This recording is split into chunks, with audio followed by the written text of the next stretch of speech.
tarde, quinto ano, tudo bem? Nova semana começando, dia 17 de maio, né? Já passamos da metade do mês de maio. E o tempo voa, urge, não espera ninguém, né? Começando a nossa semana hoje, nós temos uma aulinha de língua portuguesa, tá? Atividade no livro. Como foi comentado semana passada, eu enviei uma mensagem para vocês, deu um probleminha na impressão das atividades e as atividades desta semana não estavam juntas com as da semana passada. Então, quem ainda não foi, precisa ir lá na escola buscar, tá? A dessa semana, quem pega na escola, tá bom? E quem imprime eu já encaminhei aí os arquivos, certo? Então, vamos lá. Nós vamos trabalhar hoje um texto no livro de português, né, nas páginas 10 e 11 esse texto, e nas páginas 12, 13 e 14 algumas atividades. Fiquem atentos que na página 14 nós vamos trabalhar só até a atividade 9, tá? As demais atividades daquela página não serão trabalhadas, então vamos trabalhar as atividades das páginas 12 e 13 e da página 14 somente a atividade 9, tá? Bom, nós vamos falar um pouquinho desse texto. Ele foi tirado de um livro, né, que conta as memórias de infância de um músico chamado Hermeto Pascoal. Ele foi um dos grandes artistas da música brasileira. Ele conta, então esse texto vai contar um pouco do encanto que o Menino Senhor, nome pelo qual Hermeto Pascoal era conhecido, né, ele era conhecido como Menino Senhor, tinha pela feira de Arapiraca, tá? Era uma feira dessa cidade e que ele achava muito interessante tudo que acontecia nessa feira, então vamos ver um pouquinho do que acontecia. Menino Senhor. Senhor adorava a feira. Enquanto seu Pascoal, que se ocupava com as compras para a bodega, o menino se divertia a valer no meio daquele mundaréu de gente. De calças curtas e suspensórios, ficava zanzando de um lado para o outro, prestando atenção nos pregoeiros. Olha o pirulito doce da Bahia Americana, quem tem dente chupa cana, quem não tem come banana. Cantava o vendedor de puxa-puxa. O vendedor de pães, equilibrando sobre os ombros 2 balaios dependurados num cabo de vassoura, cantava um verso muito engraçado. Olha o pão da maravilha, quem tem dinheiro compra, quem não tem espia. A vendedora de munguzá, um doce de milho muito gostoso, falava assim: ui, ui, ui. Senhor achava tudo muito divertido. Daquele mundo de sons, de aromas e de cores, a música era do que ele mais gostava. A música não faltava, e música lá não faltava. Zabumbeiros, emboladores de coco, glossadores, repentistas e cordelistas se exibiam ali. Curioso, o menino de rosto redondo e olhinhos apertados se enfiava no meio do povo para apreciar os artistas populares.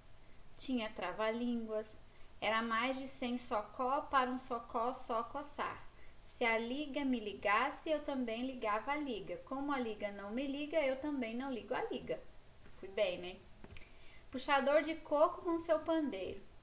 Ô mamãe, eu vi Totonho no quintal chupando manga, eu vi Maria penteando seus cabelos, botando água de cheiro, mais o óleo de mutamba. Tinha tocador de realejo e também a música que vinha dos alto-falantes. Espalhadas pelos postes da praça central, aquelas cornetas mágicas traziam até Senhor as músicas que tocavam no rádio, e que só ali na feira de Arapiraca ele podia ouvir, pois não havia rádio em Lagoa da Canoa, onde ele morava, né? Enquanto nas grandes cidades o samba, o chorinho, o foxé, o bugue-wugue e as marchinhas de carnaval do compositor Braguinha faziam muito sucesso, no Agreste só se ouvia o forró, o xote, o chachado, o machixe e o baião. Quando no final da tarde a feira se desfazia, Senhor voltava para casa em silêncio. Ecoando em seu pensamento, aqueles ritmos e melodias iam sendo gravados para sempre em seu coração pequenino. Então esse é o texto, né, que nós temos de hoje. Vocês podem ver que o texto ele mescla o texto, né, corrido, informativo, falando um pouco sobre essa feira, e também alguns versos, né, que se utilizavam de poemas, de poesias que se utilizavam no cancioneiro popular da região do Nordeste, tá? O que nós temos que prestar atenção nesse texto é justamente essa parte mais poética dela, porque nós vamos estar trabalhando um pouquinho, e já estamos, né, desde a semana passada, com os poemas das mães, que vocês recitaram.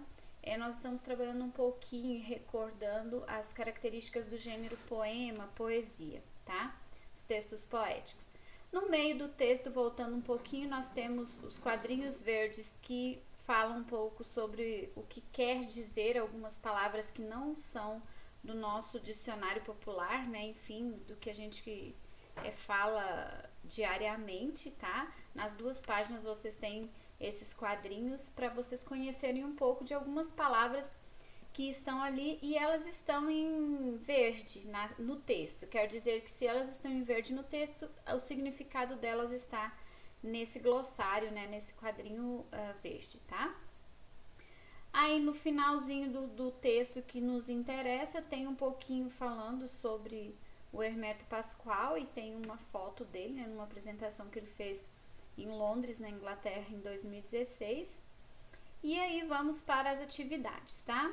As atividades são as seguintes. Número 1. Em que a feira de Arapiraca se parece ou se diferencia das feiras que você conhece? Então aqui a gente tem, aqui em Jataí mesmo, a gente tem algumas feiras, né? A gente tem a feira no domingo, né? Aquela feira livre, né? Lá da feira municipal atrás da prefeitura, que tem a venda de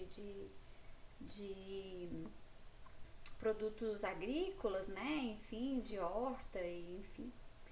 E nós tínhamos junto ali aquela feira coberta, né? Nós tínhamos a parte de importados, e hoje nós não temos mais naquele local, mas nós tivemos durante muitos anos. E nós temos outras feiras, enfim, né? Que vocês viram, já ouvem falar, então vocês vão ver, vocês vão colocar aqui em que elas se parecem, tá? 2. De acordo com o texto de abertura do capítulo, a Feira de Arapiraca atrai gente de toda a região do Agreste. Procure no dicionário o sentido da palavra Agreste e tente descobrir de onde vêm essas pessoas. Então, vocês vão procurar no dicionário o que quer dizer Agreste e tentar descobrir de onde essas pessoas vêm, tá? Essas pessoas que participam da feira. 3. No texto são citados alguns trabalhadores da feira. Letra A. Quais deles cantam ou declamam poemas para divertir o povo? Então, volta lá, dá uma lidinha que você vai encontrar. Quem são os que cantam ou declamam?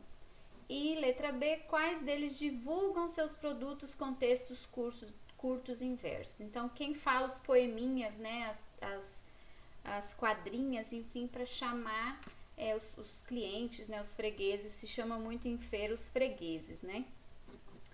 4. O que o senhor mais gostava na feira? Copie um trecho do texto que comprove sua resposta. Então, lá no texto fala o que ele mais gostava. E aí vocês vão copiar um trechinho que comprove isso que ele mais gostava. Um trechinho lá do texto. 5. Que lembrança permanecia na memória de senhor quando em silêncio ele ia embora da feira? Quando ele ia embora da feira, lá no final do texto fala, né? O que ficava na mente dele? Então, vocês vão estar respondendo. 6. De acordo com o texto, faziam parte da feira zabumbeiros, emboladores de coco, glossadores, repentistas e cordelistas. Como a atividade dessas pessoas se relaciona com a profissão de senhor, hoje conhecido como Hermeto Pascoal? Que referência que tem, né? Essas pessoas com o que o Hermeto Pascoal é hoje. 7. Releia este trecho do texto. Então, vocês vão estar relendo. Tinha tocador de realejo e também a música que vinha dos alto-falantes. Espalhadas pelos postes de praça central, aquelas cornetas mágicas traziam até o senhor as músicas que tocavam no rádio e que só ali na feira de Arapiraca ele podia ouvir, pois não havia rádio em Lagoa da Canoa. Letra A. Que objetos da feira correspondem às cornetas mágicas? Né? O que se assemelha às cornetas mágicas que tem nas feiras que você conhece? B. Por que o narrador chama esses objetos de cornetas mágicas? Por que para ele seriam as cornetas mágicas, né? Esses objetos, tá? Nas feiras comuns, esses objetos, que seriam as cornetas mágicas, são o que é utilizado para divulgar as coisas, falar, né, do que tem na feira, enfim, o que as pessoas usam para fazer essa divulgação geral nas feiras, tá? 8. Marque a alternativa adequada. Em meio à narrativa que conta episódios da vida de Senhor, há versos. A presença de versos aproxima a narrativa dos textos infantis, deixa a narrativa mais divertida, facilitando sua compreensão, ou é uma forma de trazer a música da feira para dentro da narrativa? Qual dessas três tem a ver com a presença dos versos, né? E número 9, dizemos que os versos rimam quando no meio ou no final deles há palavras com som final igual ou parecido, tá? Então essas são as rimas, lembram? Copie do texto um conjunto de versos que rimam. Versos, só pra gente lembrar, é cada linha do poema, tá? E estrofe é cada conjunto de versos. Então, se nós voltarmos, vamos voltar lá no começo, no texto. Vamos supor aqui, ó. Olha o pão da maravilha. Quem tem dinheiro compra, quem não tem espia. Então, isso aqui, essas três linhas juntas são uma estrofe. E cada linha é um verso, tá? Então, vocês vão copiar aqui do texto um conjunto de versos que tem rima. Rima são aquelas palavras que combinam no final, tá? Então, podem retirar de qualquer parte poética do texto essas rimas, tá bom? Então, por hoje é só, né? Só até a atividade 9, nós não temos mais atividade. Façam com capricho, tentem escrever um pouquinho mais escuro no livro, ou quando vocês escrevem no caderno, para que quando vocês tirem foto, fique mais fácil de eu ver as respostas e fazer as correções, tá bom? Um grande abraço a todos e eu espero vocês na aula de amanhã. Beijo!